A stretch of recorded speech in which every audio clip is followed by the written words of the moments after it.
Hello दोस्तों, नमस्कार। हमारे चैनल पे आपका बहुत बहुत स्वागत है।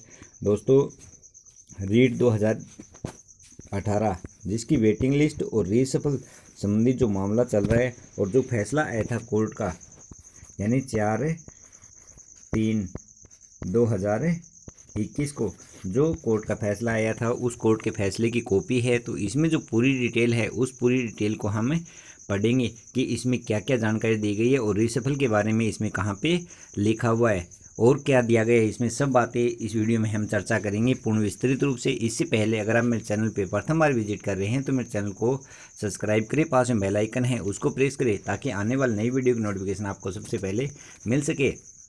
तो देख सकते हो दोस्तों कि याचिकाकर्ता के लिए तो ये याचिकाकर्ता थे और ऊपर भी इनके नाम दिए गए हैं। ये देखो, ये याचिकाकर्ता है सभी। इन्होंने अलग अलग मुख्यालय पर, ये देख सकते हैं बनाम, तो ये अलग अलग मुख्यालय पर इन्होंने रेट लगाई थी। जिस प्रकार से ये भी याचिका लगी है तो इन्होंने इन पर रेटें लगाई थी। जो फैसला आया है उन फैसले पर हम चर्चा करते हैं।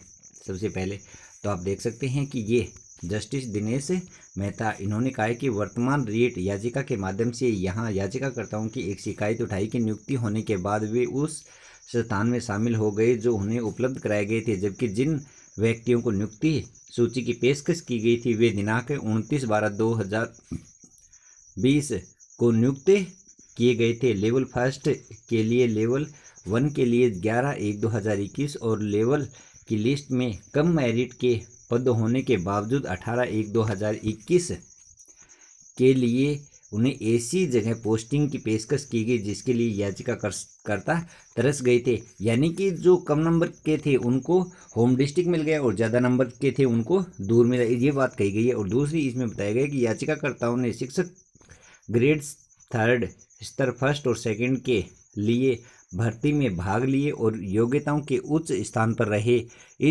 इन सभी को जनवरी 2020 में नियुक्ति और पदस्थापन की गई है।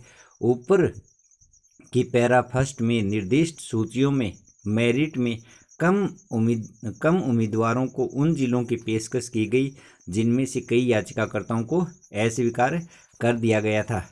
आगे ये विसंगतियां दी गई है। तीसरा नंबर इम्पोर्टेंट है। इसमें इस तरह की विसंगतियों के लिए यह कारण है कि कई रिक्तियां पहली सूची से निकाली, जैसे कि कई दस्तावेज सत्यापन के लिए नहीं आई और कईयों को दस्तावेज सत्यापन के लिए असफल घोषित कर दिया गया, जबकि कई शामिल होने नहीं आए। खाली पदों को भरने के लिए इस न्यायालय के निर्देश कुलदीप कुमार के मामले को दिया गया, राज्य आवंटित किया गया। यानी कि जो मामला था खाली पद के जो वेटिंग निकालने का, वो बताया इसमें।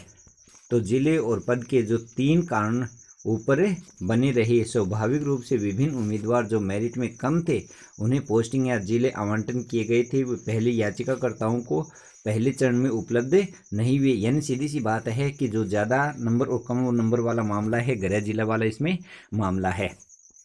तो इसी प्रकार से ये मामले अनेक इसमें अलग अलग प्रकार से बताए गए हैं। इसी प्रकार देख सकते हैं कि इसमें एक ये इम्पोर्टेंट मामला है। 6 नंबर देख सकते हैं हम। 6 नंबर में दिया गया है कि मनीष व्यास जी ने AAG सीखा उत्तरदाताओं को प्रस्तुत करते हुए कहा है कि पोस्टिंग की जगह प्रदान करते समय उत्तरदाता राज्य ने केवल उन पदों को उन जिलों में आवंटित किया था जहां रिक्त पद या खाली पद रह गए थे। जो याचिकाकर्ता पहले ही शामिल हो चुके हैं उन्हें अब स्थानांतरित नहीं किया जा सकता है और इस प्रकार प्रतिवादी राज्य की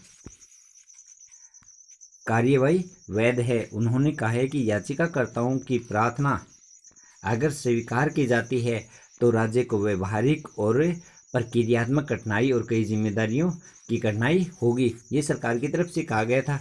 और अब आप 7 नंबर पॉइंट देख सकते हैं कि इस न्यायालय के विचार में डिवीजन बेंच द्वारा 29/8/2019 के फैसले में निर्धारित कानून हालांकि वरिष्ठ अध्यापकों की भर्ती से संबंधित है, सभी भर्तियों के लिए समान रूप से लागू होगा जहां पद चरणबद्ध तरीके से भरे जाते हैं। जो ये इसमें बात की गई है 7 नंबर पॉइंट में, ये वरिष्ठ अध्यापकों की भर्ती से संबंधित मामला था। लेकिन इसमें कहा गया है स्पष्ट कि जो सभी भर्तियां हैं उनमें यह मामला पूर्ण रूप से चरणबद्ध रूप से लागू होगा। जिनमें चरणबद्ध रूप से जो भर्तियां होती हैं तो उनमें यह लागू होगा। तो इसमें आगे यह क्या कहा गया 8 नंबर में, यह स्थिति होने के नाते इन सभी रीट याचिकाओं की प्रतिवादी राज्य को निर्देश देने के साथ ही अभ्यास करने के लिए निपटाया जाता है। और जैसे कि पूनम शर्मा के मामले में डिवीजन बेंच द्वारा आदेश दिया गया था। अतः स्पष्टता के लिए पूनम शर्मा के मामले में डिवीजन बेंच द्वारा जारी किए गए निर्देश यहाँ प्रस्तुत है। अब देख सकते हैं जो ये निर्देश दिए गए हैं, इन निर्देशों में इम्पोर्टेंट है। पहला निर्देश ये दिया गया है कि राज्य 4 सप्ताह के भीतर एक परिपत्र या आदेश जारी करेगा जिसमें स्पष्ट रूप से कहा गया है कि किए गए कैलेंडर आवंटन केवल अंतरिम है, अंतिम नहीं, अंतरिम है। इस तरह के आवंटन के अंततः एक समयबद्ध तरीके से किए जाएंगे, जैसे कि स्पष्ट रूप से इंगित किया जाएगा एक आदेश या परिपत्र के द्वारा। उसमें बी में कहा गया है कि 3 माह के लिए सभी सिफारिशों की प्राप्ति और उनके बाद कैलेंडर आवंटन के निर्धारण की प्रक्रिया को लागू करने के लिए नियमों और प्रपत्रों के अनुसार लागू होगी। और आज से 6 महीने के भीतर ऐसे कैलेंडर आवंटन को पूरा करते हैं, यानी 6 महीने के भीतर इसको पूरा करेंगे। इसके बाद में जो इम्पोर्टेंट लाइन है रीसफल से संबंधित उसको देखेंगे कि राज्य को आगे निर्देशित किया गया है कि कैलेंडर आवंटन उपरोक्त निर्देशों के अनुसार ही किया जाए। जो ऊपर बातें बताई है उसी के अनुसार कैलेंडर आवंटन किया जाए। इन्हें स्थानांतरण के रूप में नहीं माना जाए। किसको? जो रीसफल है इसको स्थानांतरण के रूप में नहीं माना जाए, बल्कि संशोधित शिक्षकों के प्रारंभिक पोस्टिंग के रूप में संशोधित किया जाए। जो संबंधित शिक्षक है उनको प्रारंभिक पोस्टिंग के रूप में संबंधित किया जाए। तो ये जो मामला है ये रीसफल संबंधित मामला है। इसमें सभी बातें रीसफल संबंधित बताई गई। आगे बताया गया कि उपरोक्त निर्देशों के अनुसार जारी किया गया परिपत्र यह भी उल्लेखित करेगा कि यह वर्तमान आदेश के अनुसार जारी किया गया है।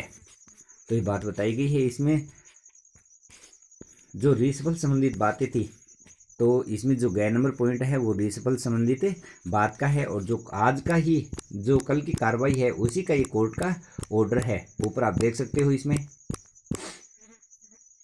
46 टोटल इसमें 46 पेज दिखाए गए हैं, और जो कल की याचिका है उसी के बारे में जो संजय कुमार गौतम बनाव थी तो उसी का ये है प्रपत्र, और जो रिजल्ट है कोर्ट का तो ये है।